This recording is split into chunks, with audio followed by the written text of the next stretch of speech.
So when you're feeding fish, the first most important thing is that you know what a healthy fish looks like. So what we want is we don't want to see it go from the gill plate and then towards the tail. We don't want it getting thinner, but at the same time, we also don't want it bulging out. So these fish are actually pretty good, but they're a little bit on the lean side. So I'd like to feed them a little bit more. So the first thing we need to know is how much to feed. Now I typically feed fish about 5 times a week, so that's not quite every day.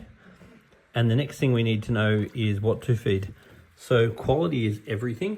So fish keeping is 50% water quality and 50% food quality. Now this food is very good food, so I'm very happy with this.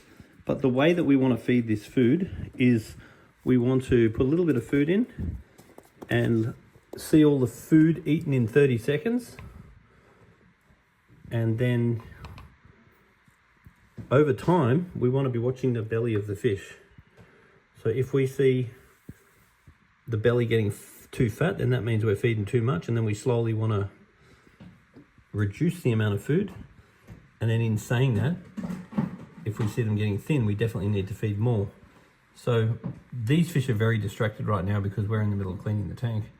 But typically we start out with a rule. For example, what the fish eat in 30 seconds. When the fish rush up and grab all the food, you want it all gone in 30 seconds, and that's just the start. And then as far as watching them over time, if you see the belly getting thin, then whatever you're doing, you have to do more. And then if you notice the belly getting fat, then whatever you're doing, then you need to do less. And if you just bring a little video down to the aquarium shop every now and then, we can look at the fish and just comment on whether they're getting too fat or too thin. So these guys look great, but they're definitely a bit... Now you can see this water's quite yellow, and that's what's called a Gilvan tint, which means that there's a very high amount of biological activity has occurred in this aquarium, and that makes the water yellow. So it's almost like the fish swimming in their own piss. So it's really important that you're changing water regularly enough, otherwise the quality of your fish will over time deteriorate.